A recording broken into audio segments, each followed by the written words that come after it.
Welcome to this week's episode of Car Stars and Roll Bars. I'm Mike Kinney, your host. Do me a personal favor. Hit that subscribe, like, and share button. Everybody know what's going on with our social media and share the news with all your friends. Each week we examine different parts of safety culture, and you know me how crazy I am about hot rods. Well, I've also had the pleasure of being an NHRA announcer for many years, lots of different facets of the motorsports competition, and today we are absolutely thrilled because anytime I get near Nitro, even like being able to talk about it, I kind of go extra bonkers, which our producer loves. Today we have Chris King with us from Chris King Racing. Yeah, that is not a typo. That is Nitro Funny Car. Chris was born and raised in Racine, Wisconsin. And he's a Chicago Firefighter, so we want to thank all of our first responders. He's also the owner of King Training Innovations, a firefighter training company. And when he's not doing the fire training thingy, right, or being a fireman all around, he likes being in the great outdoors, playing hockey, all that cool stuff. Started racing motorcycles about the age of 10 and went into race cars. He actually got licensed at Frank Holly Drag Race School, which is uber cool, and Super Comp. And then he went to Top Alcohol Funny Car, and then he went into Nitro Funny Car. And he's been in all kinds of categories: Top Alcohol, Nitro Funny Car Chaos, Nostalgia, match races. And he's proud to be part of and represent multiple public safety charities, including the Ronnie Thames Foundation and Ignite the Spirit. And before we bring Chris on, we obviously, we like to have a little bit of video. So if you want to get a sense what's going to happen today, check out this video. And as my granddaddy says, hold on to your hat.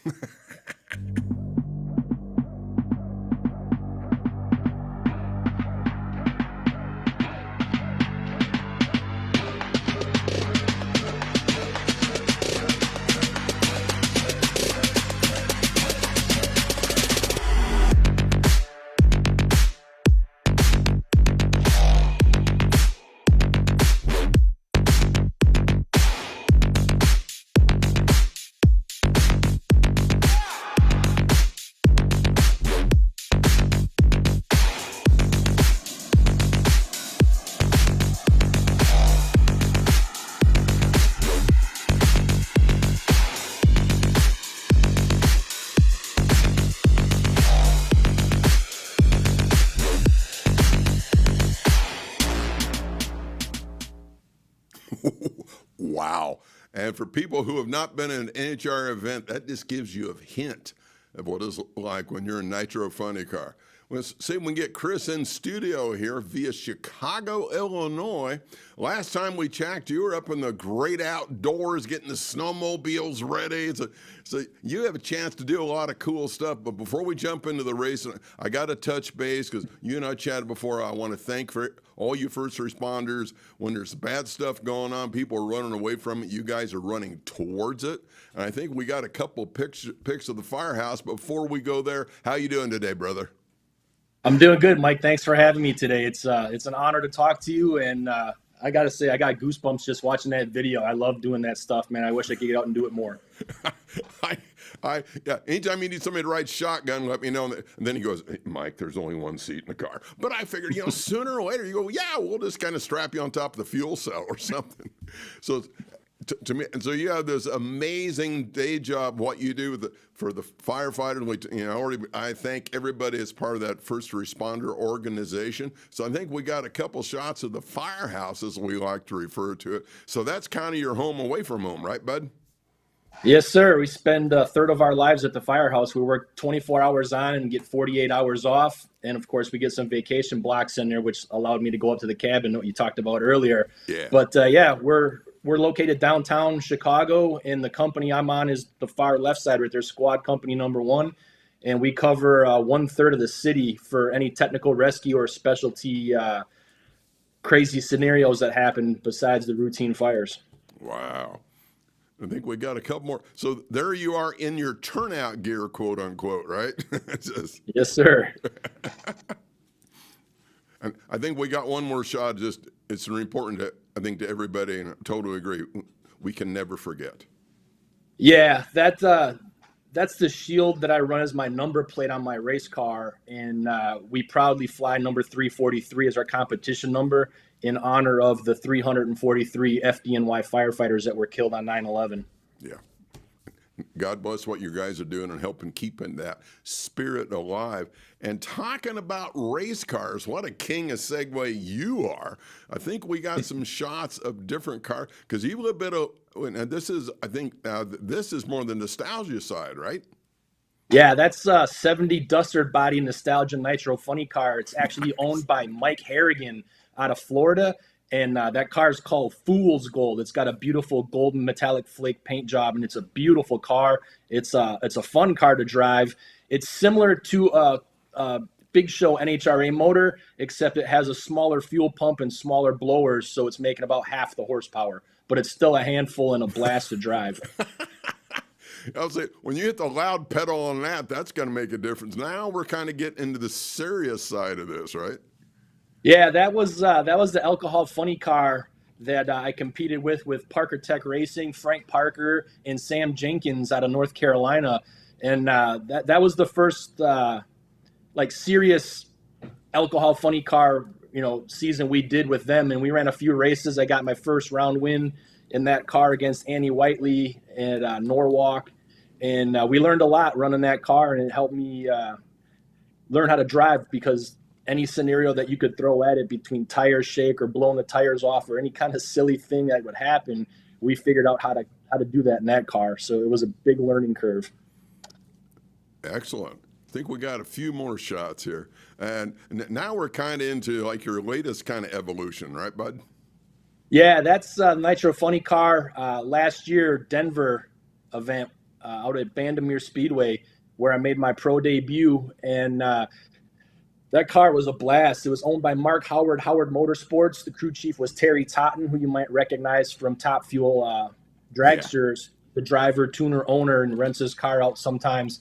But we were able to put a 3-race deal together with the help of Chip Lofton from Strutmasters and VitaCshot.com. And he got me out there and gave me a break to make my pro debut and get my feet wet in the Nitro ranks. And I tell you, I'm hooked. I wish I could be doing it more, and I can't wait to get back out there. There's nothing like sitting in that car when you turn the fuel pump on and the nitro starts thumping. You can't even explain it, Mike. It's insane. Yeah, Rick, if you can pull us up side by side real quick, and everybody, the viewer, you can hear me chuckling in the background when Chris is talking. I mentioned I've had the pleasure of announcing NHRA for many years. I've been in front of the tower when sales here, somebody's launching. And there is truly nothing like Top Fuel in the Western Hemisphere. Just the pure, the sound and then the power of it, and that bouquet smell of the nitro early in the morning. And for all the viewers, yeah, if you get close to an NHRA event, Chris is going to be a lot of them. And all the drivers are like Chris. They're very approachable. And you can stand right there at the tape, quote unquote. You can be close when they fire the car, right? Yeah, literally, you could be 5 feet away from it and get a face full of nitro if that's your desire. Yeah. But like you said, it chokes you out, it burns your eyes, it suffocates you. I wear a full face gas mask when I'm sitting in the car to warm it up, just because there's so many fumes and it's unbearable. But the fans love it because they actually feel it, smell it, hear it. It's essentially overload for sure. Absolutely correct. And I think we got it. And so there's a shot right there and I love that picture of you, because about all you can see is your eyes. And Haas, you're ready to go. Yeah, that's pretty much go time. Once you're strapped in the car, you kind of go into a zone. The crew guys, they go out from underneath after they strap you in. They bolt a tin on the front, and it's just you and the race car. And you start focusing on what you need to do. You're playing it through your head, your procedure, your starting procedure, your staging procedures, what you're going to be doing. And, you're just trying to get into a relaxation mode that you can perform to your best and focus on the light, but nothing can prepare you for the insanity that's about to be unleashed once they pull the trigger. And I think we got a final shot in those. I think we're going back and we want to reinforce the logo you guys have. And you mentioned, and so kind of talk about your logo just a little bit there, bud.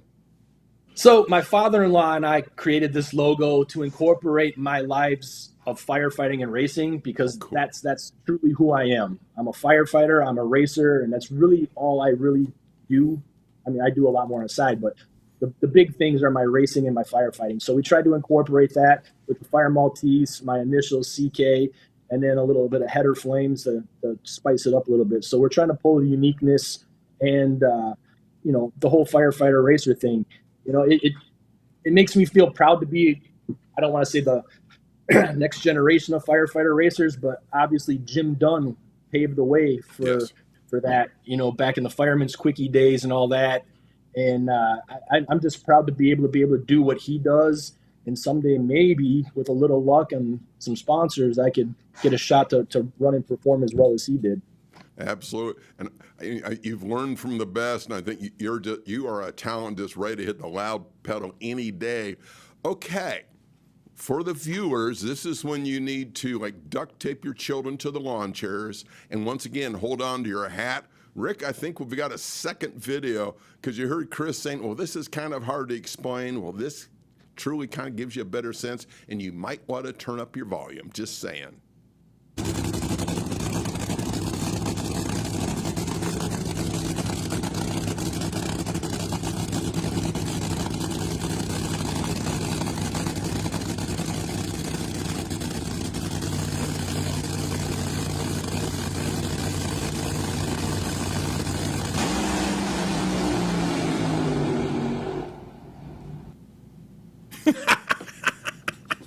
Dude, yeah, you're grinning as much as I am. So what is it like? You've sat in the car, you've been staged, right? Your chief's got you, gives you the thumbs up, the lid's down, you're ready to go. What in the world is it like? Because the numbers float around 10,000 horsepower. What is it like when you hit the loud pedal, man? That's got to be a launch in 3/4, right? It's insane. The car pulls 5 to 6 G's of acceleration, and it's going over 100 miles an hour by the time it passes the 60-foot mark in the Christmas tree. It's instant acceleration. The wheels come up, and you kind of lose sight of the track for a fraction of a second because the body's, you know, lifting and it's settling the chassis.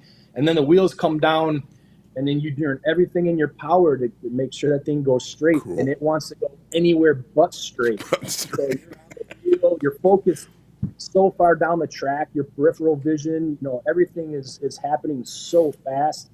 You focus way past the finish line on your visual cues. Right. And then you have to react within a millisecond if something goes wrong, if it starts smoking the tires or if it shakes or if it's getting out of the groove. If you don't make that correction, you have one option. It's either to lift, and if you don't lift, then you're going to crash. Yeah. So it's all split second stuff. But, you know, that race, I was grinning when you brought that up because obviously the other lane was Ron Capps. Yeah. And Ron is phenomenal. Great person. He's so approachable and such a great guy. Yes, he is. And, you know, he went out there on that lap. It was first round at St. Louis. And he set the track record on me.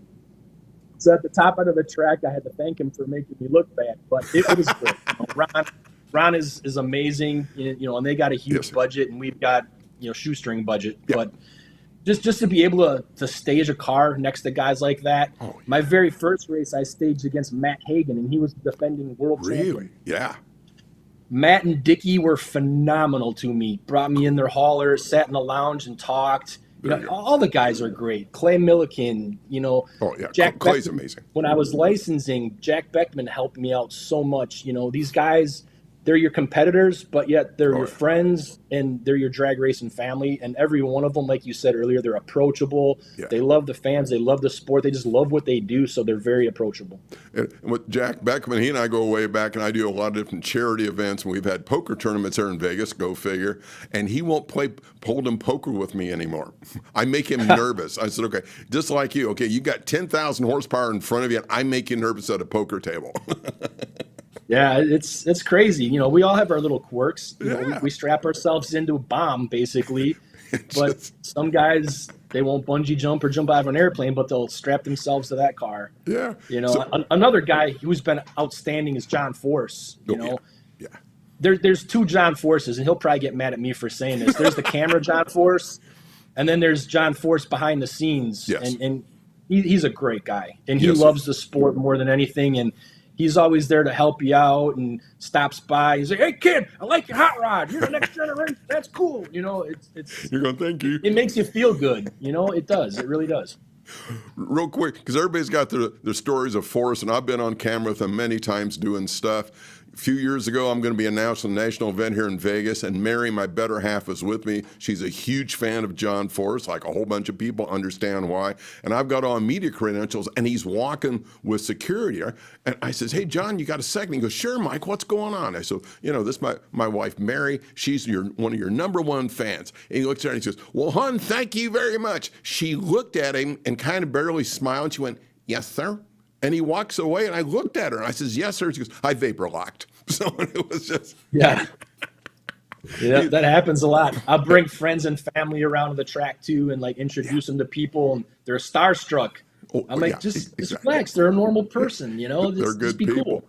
Ted, before we go in the next couple, because we got lots of pictures coming up, folks. So when you reflect back, so this will be interesting for you. What's your favorite automotive memory? My favorite automotive memory is probably Frank Hawley's. The first time that I was in the funny car. I mean, the dragster was cool. Yeah.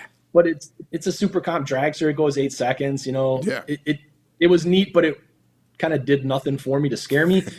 But when I strapped into the funny car for the first time, you know, and they started it. Yeah, my heart was pounding. I didn't know what to expect. You know, Frank leans in there and gives you the thumbs up and, you know, tells you what to do. And then they close the body and you're like, holy crap, what am I doing? And then he pulls you up to the beams and gives you the thumbs up and you stage the car and you're sitting there literally shaking and not knowing what to expect. And then the tree drops. And I remember this. The tree dropped, and I took a second. I'm like, what am I doing? Okay, take a deep breath, and then hit the gas and went. I wasn't worried about a reaction time. I just wanted to get the car safely down the track. And when that thing hit, Mike, holy crap. It was something I had never experienced before. Beautiful. You know, and it was alcohol funny car, and it was a 6-second alcohol funny car. So it wasn't crazy. Yeah. Oh, yeah. Yeah, but for a funny car, that's slow, you know, but it's a licensing pass. But I'll never forget the feeling of doing that with Frank Hawley and, you know, basically planting the seed for my racing career. So that got you hooked. So now question number 2, which may be even harder. What's your favorite automobile?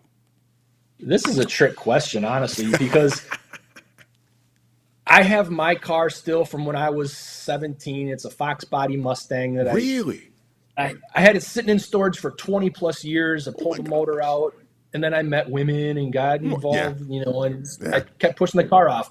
And I just recently got it back out within the last year, and I built a crazy twin turbo motor for it and redid it the way I always wanted it. Perfect. So that car is one of my favorites, but the Fox body Mustangs are pretty ugly. But I'm kind of a Mopar guy, the old E-bodies. I like the Cudas and the Challengers.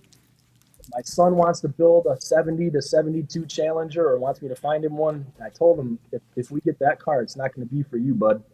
So, you know, it's hard. My dad was a gearhead, and he passed away when I was 10 years old. So I didn't really get to know him.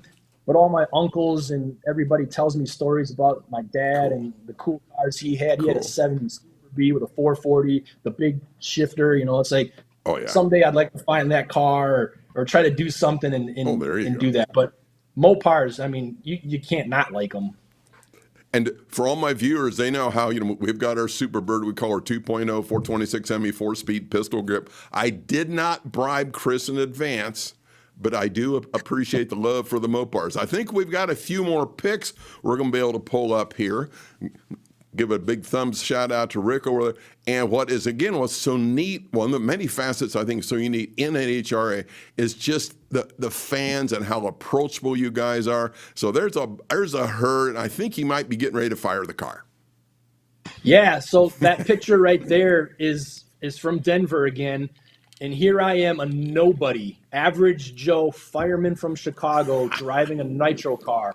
So everybody loved the backstory of that. This guy, you know, worked his butt off to make his dream come true, and I did it. Everybody told me I would never do it. You're never going to race Nitro. You're out of your mind. And I proved Good them for you. wrong. I did it, and I'm going to still do it. So it was cool that all these people came around and they want to shake your hand and say, congratulations for making it. We're glad to see you here. And just everybody came up and just wanted to talk. That's excellent. And it was really cool. And if you notice, we're running Top Fuel Funny Car out of a 28-foot tag trailer. Oh, That's something you see like a super stock or Yeah.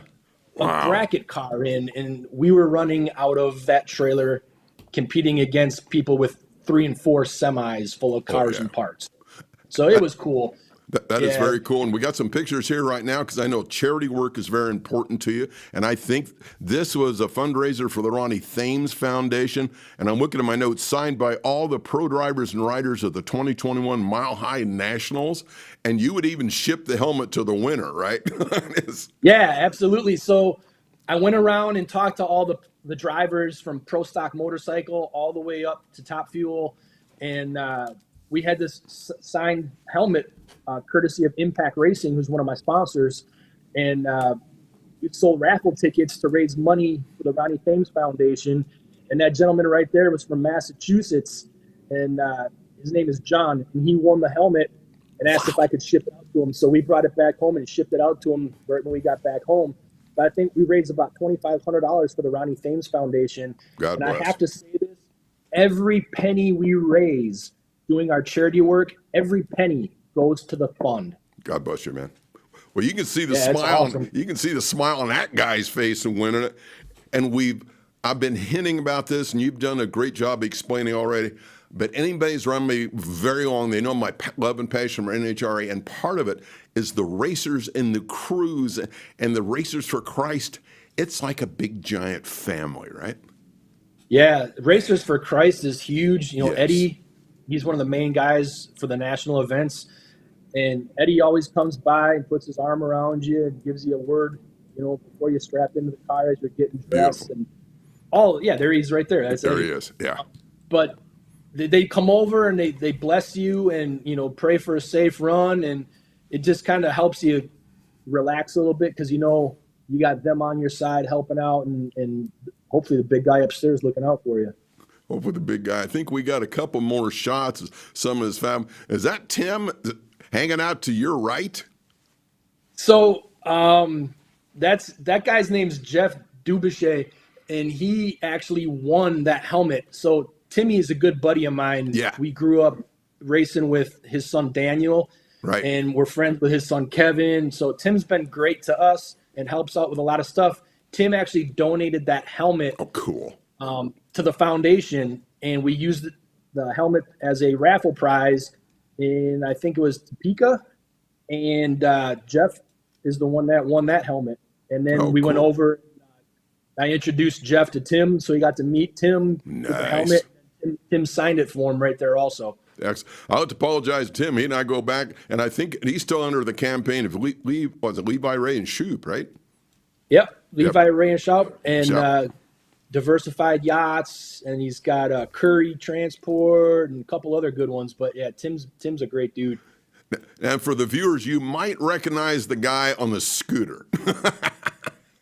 Yeah, I don't know. Maybe you recognize him. He's kind of a racer. Maybe might have seen him around. Only a 16-time world champion.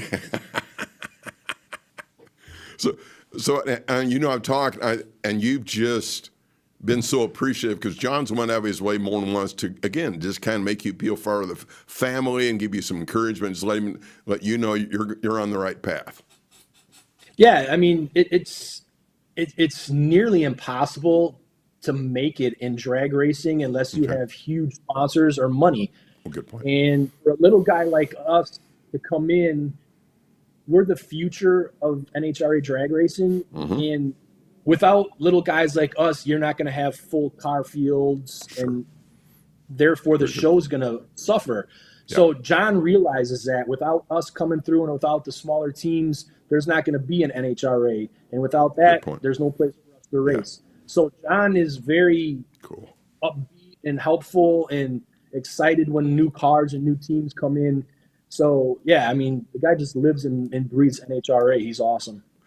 And before we get out of here, we got a few shots here that we refer to as it's your team. This is truly your family away from the track and at the track. Can you, because we got a few pictures, can you walk us through so it looks like a member of your crew, they're checking all your straps, kind of getting you in the seat, right? Yeah, so when I climb in the car, I just sit back in the seat and 2 crew members actually strap you in because there's such a elaborate seatbelt system in there. Right. And then they crank me down and get me comfortable, and I can finish it off myself once I'm in there. But I'm going to go back a little bit, and I just recognize these guys. They are friends of the race team and friends of mine, and they're a motley bunch of guys from different Nitro teams.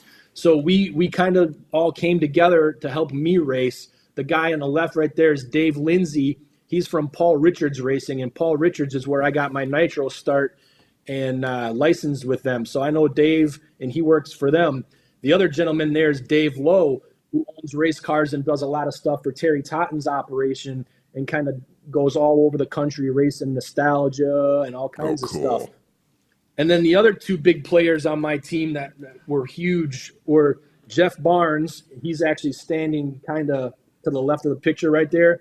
He's from Mike Salinas' team and Jackie Frick's dragster team in A Fuel. And he also brought along Paul Smith, who also is a former Mike Salinas crew member and also helped with Jackie. And then the guy in the center right there in the blue jeans, I couldn't have done any of this without his support and help and guidance. And I got to tell you, I'm forever thankful for him. That's Chip Lofton. And Chip right now is very active with Justin Ashley's race program with Vita C Shot. But Chip is a great guy that just goes out of his way to help people. Excellent. I think we got 1 or 2 more shots. Then we got what I call the crew shot, right? See what else we got hanging out. Now, to me, that's the one that goes on the hero card because it becomes, to me, very obvious. It truly takes a family to get this hot rod down the track. Yeah, so funny thing about this picture, this is our Denver debut. And you see there's only a few guys in the background. Normal teams have a minimum of 8 guys working on their cars. Wow. We had 4. The big tall guy on the left in the back, that's my brother. He's not really a mechanic, but he was there just for support and to hang out. And I want to mention right next to him, there's a kid named Jake O'Patterney. And Jake is making his Top Fuel debut in the Leverage Family Racing dragster this weekend in St. Louis. So Good luck to Jake. And he's another one, just working to fill his dreams of being a Top Fuel racer. The guy in the center there, that's Mark Howard. He's the car owner, and he busted his butt making this deal happen out. We had to change a few things on the car because of my height and get things going. And we had a lot of gremlins that we worked through learning the car because it was new for him, new for Terry Totten, who's a dragster guy, and new for me as the driver. So there's a lot of things that we had to put together and figure out to get this car going. And unfortunately, we never really figured them out completely, but Terry and Mark have been working on that car, and now Terry's driving it in Funny Car Chaos events, and they got it squared away a little bit better. So who knows? I don't know what the future holds for me as far as racing, but I'm actively looking for sponsors and for somewhere to bring my driving. So what's a good way for people to get a hold of you? So I'm on Facebook, Chris King Racing, or just Chris King. I have 2 separate profiles there. I'm on Twitter. You can look at it. It's at Squad 1 Firefighter CK. And then also on Instagram, and that's Funny Car Fireman CK. So you can do that. My cell phone is always on. If I'm not on a fire or busy, I text you back or call you, or just hit me up on emails too.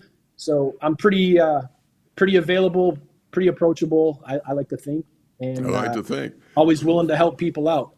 Too cool. Well, Chris, I can't thank you enough for being on the show. This is the Stone Hoot. I'm still kind of energized from that launch, and please give a shout out to everybody in your firehouse. God bless what you guys do as first responders. We couldn't live life without you. And sooner or later, I got to be in your pits when you fire that hot rod, man.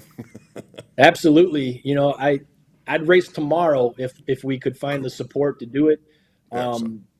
So we're working on it. Hopefully we'll be back out there. I'm working on some big plans for next year. Sounds Maybe good. We can do All right, my friend. Yeah. We'll talk to you soon. You have a great weekend. Bye-bye for now. All right. Take care, Mike. Thank you. Thank you, brother. That concludes this week's episode of Car Stars and Roll Bars. Make sure to subscribe, like, and share, and hit that button, and you know what's going on with shows coming up. Until next time, enjoy the ride.